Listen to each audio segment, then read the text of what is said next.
Hi, pals. I'm your storyteller, Mr. Peanut. And today, I'm here with the story of the oi sound. Dear kids, the letters O and I come together to make a new sound, oi, as in coin and boil. But if we need to write oi at the end of English words, we cannot write it with oi, as in boy and toy. Any guesses why? Yes, because I is shy, and it doesn't like to stand at the end of English words. So, to help us write the oi sound at the end of words, the toughy Y stands in place of shy I.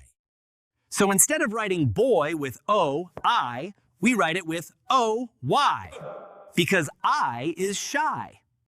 Let's practice some words. Toy or toy? Foil or foil?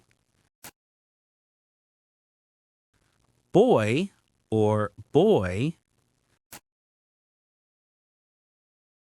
Coil or coil? Joy or joy? Order your set today to give your children the best they deserve. Spelling Stories with Mr. Peanut.